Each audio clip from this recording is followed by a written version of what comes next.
Ladies and gentlemen, teachers and colleagues. Without much ado, I'd like to proceed with my presentation on vascular plugs, a versatile set of devices in the hands of an interventional cardiologist. But before I elaborate, I've got a short disclaimer. But there are no conflicts of interest in my presentation, but that doesn't mean that there's a shortage of interest.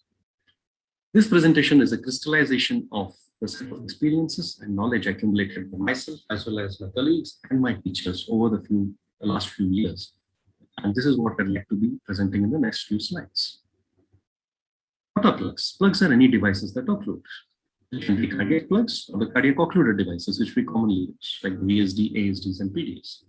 But vascular plugs are specialized devices that are used to occlude any abnormal vascular structures that need to be occluded.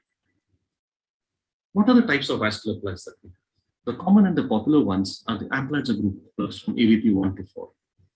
AVP 2, the most popular, a trilobular cylindrical device offering good stability, good length, and occlusion.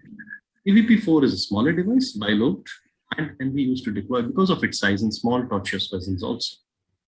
Another set of devices are the Sera plugs, cylindrical meshed structures offering good stability and faster occlusion as a vascular plug. Konar MFO is a nuclear donor plug. Though it's an intracardiac occluder device, but has been increasingly used as a multifunction occluder as a vascular plug, successfully by several workers. Another set of vascular plugs I came across was the Medtronic vascular plugs. They are small vascular plugs used to occlude small vessels, small factors, and some workers have used them for occlusion of small PDs and small babies. But this device is not available in India. What are the indications? Quoting Dr. Ramakrishnan, I can say there are no contraindications. They can be used to occlude any structure by the cardiologist as arterial malformations, PDAs, aneurysms, AV malformations, MACTAs, paravalvular leaks, or venous, abnormal venous channels. And the intervention radiologist and vascular surgeons use them to occlude anywhere else in the body. It's an interventional procedure. So there are certain procedural considerations which I'd like to discuss along with the help of certain images in the next few slides. The vascular axis happens to be commonly, for a pediatric cardiologist, the femoral axis. But depending on the site of occlusion, the axis may vary and sometimes multiple axes may be required. The popular common catheter is the JR guide, which happens to be because of its ease of use, availability, and most of these devices fit into most of the 5-French or 6-French JRs. Happens to be the most popular catheter. But however, depending on certain situations, you will need to use different specialized catheters or different set of catheters. The delivery systems might be required to deploy these devices. When it comes to sizing, literature has been quite uniform in suggesting that the mean device to vessel ratio needs to be 1.4 to 1.5 times. But again, depending on the vascular structure, the structure that needs occlusion, sometimes you need to upgrade real time. Here is a case of right pulmonary artery to left atrial fistula. In this case, 2 femoral veins and 1 femoral artery axis was taken. After AV looping, a delivery system was placed in the fistula and AVP2 was successfully deployed. This case is a pulmonary AV malformation. Again, 2 femoral veins, 1 femoral artery axis taken. After AV looping, delivery sheath was deployed into the pulmonary AVM and AVP2 was deployed successfully, occluding this abnormal vascular structure. This is a common use. MACA embolization, though commonly we use coils, but in certain situations, certain sizes, we may need to use a AVP, and that can be used successfully to occlude these AV abnormal MACs. In this case, femoral artery axis taken and a JR guide was used. This is a difficult case. The patient with a double valve replacement had a paramitral valve leak. In this case, because of the 2 prosthetic valves, LV injection was out of question. So the entire procedure was done by Dr. Ashish Tiwari and his colleagues under T. And after crossing with a specialized Agilis NXT steerable sheath, AVP2 was successfully deployed. And the size had to be upgraded from 10 mm to 12 mm because of the residual paravalvular leak.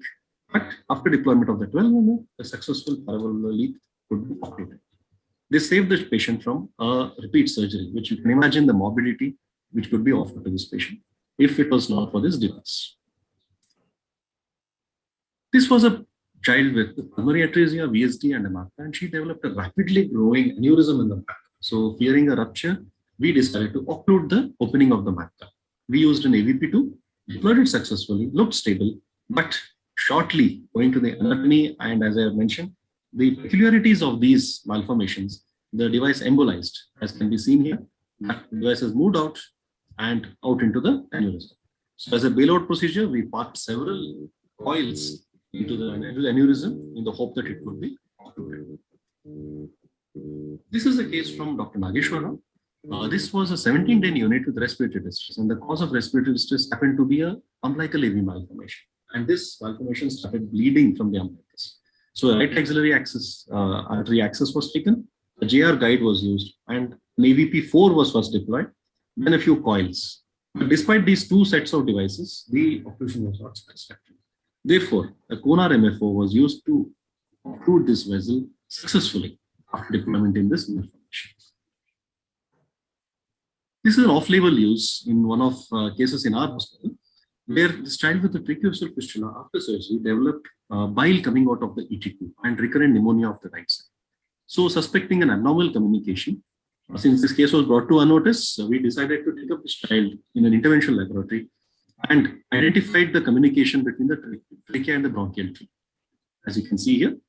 So, to block this, all we could think of at that moment was a vascular. So, an AVP2 was used to deploy, and the moment it was deployed, the bile secretions from the ET tube stopped, and the child recovered over the next few days. So, cardiologists to the rescue in this situation.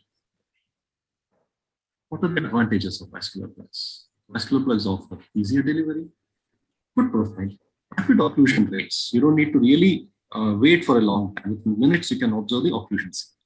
There's a low risk of embolization because of its stability, and controlled release gives you tremendous control on the device along with the delivery system and can be parked exactly at the place where you want. The disadvantages, only thing that comes to my mind is expensive when you compare them with the coils. So in this situation, again, I'd like to discuss another case which we had. It was a 3-month infant with a large VSD. This VSD was right to left shunting for no reason. That was taken up. The parameter showed it to be reversible pulmonary hypertension and very favorable for surgical closure. And during the angiographic shoot, we could notice an abnormal communication seen between the aorta to the right lobe of the right lower lobe of the lung. So this abnormal communication was actually arising from the celiac axis. So due to its origin, it was very risky and very pertinent that when we embolize this structure, we should not be embolizing the proximal portion of the vessel, which could lead to celiac axis occlusion. Therefore, in the debate between plug versus embolus, the coils won. And we embolize this structure with multiple coils. The coil embolization was successful. The PA pressures reduced, and the VSD started shunting left to right within 48 hours. The child was taken up for surgery after a few weeks. But despite the successful occlusion, the child developed a significant bleed in the rectum.